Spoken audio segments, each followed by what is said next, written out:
Nnamdi Kanu's last hope and the only man to help him out of prison arrives the DSS. Seeing him walk in the ground style.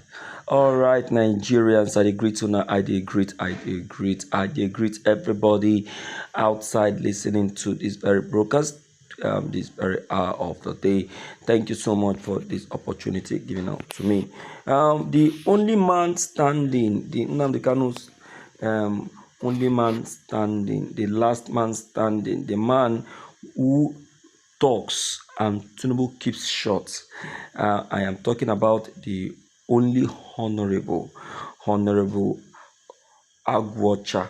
Yes, is an honorable of the Senate and also a member of the Senate.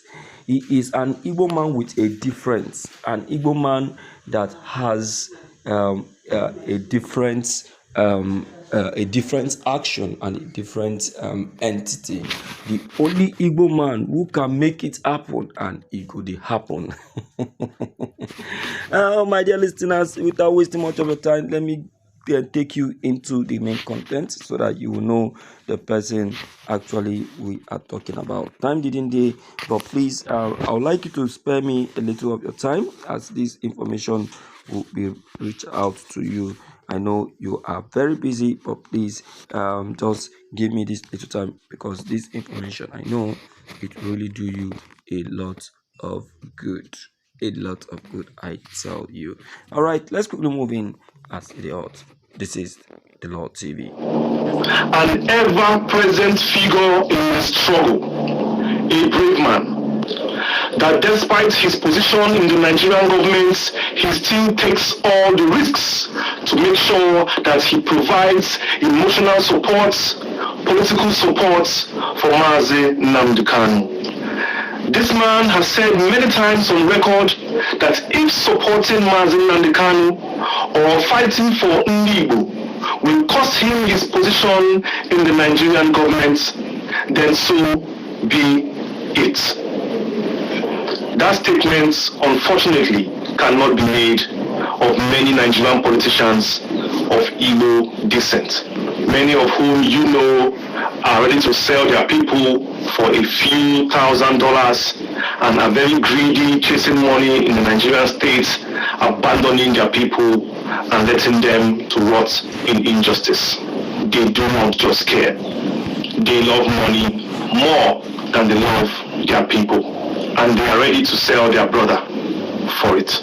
And one thing I know for sure is they will never come out to speak for Mazi Nnamdi Kanu because of the Igbophobia that they themselves are suffering and living with. So ladies and gentlemen, today we are celebrating no other person but Honorable Obi Agwocha, Honorable Member representing Ikuano, Umuahia North, Umuahia South, Federal Constituency. And if you must know, Honorable Obi Agwocha is also a member of the Senate. He is one of the chief whips and also one of the mouthpiece of the Senate. Honorable Obi Agwocha is one of those senators who speaks and others listen. Is the only senator that the Senate President Akpabio can only pay attention to even without any interference. You see, one thing for sure is this. Why we call him the only man standing is because in the whole of the Southeast, he is the only mouthpiece that can be listened to, that can be heard. He is the only voice that when he speaks, no one interferes. Even Tinubu need if he talk. This man, I don't know the power he possess. Hey, upon say him na ordinary senator, no be saying a president too, no be saying a vice president, but the respect wey in the command, president no command that kind of respect. Let's listen. In the House of Assembly which is also the House of Representatives representing Abia State. Honorable Obi Agbocha, a 5-second salute for you, sir. Shall we all salute?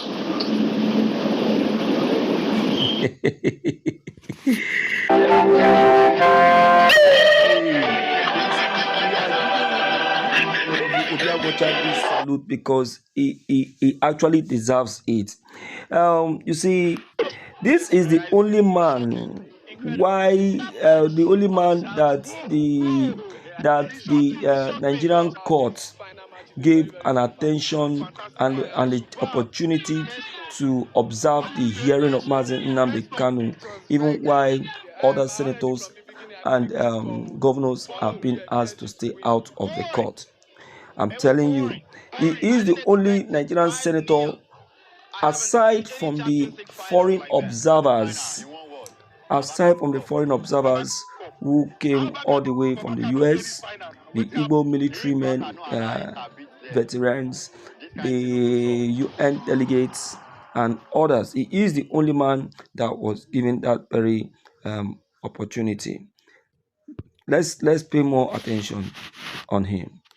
God bless you as your efforts are not going unnoticed, because every nook and turn, you are everywhere with Mazen Nnamdi Kanu.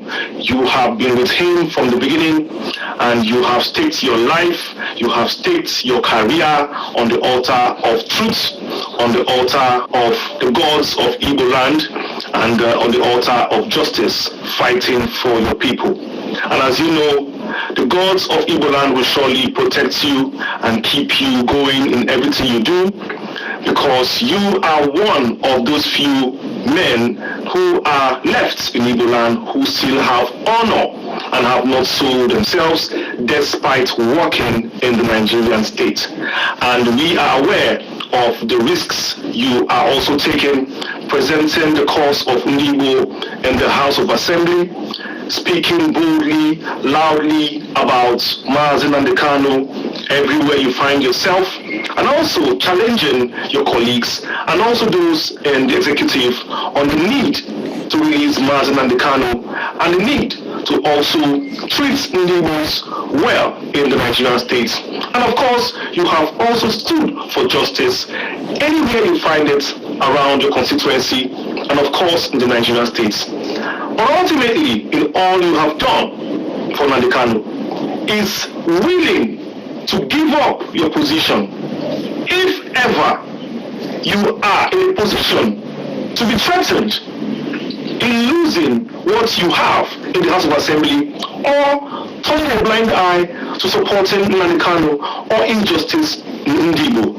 You said to die. And you have shown that there is value still left in Igbo land. Honorable Obi Agbocha, you are a man indeed.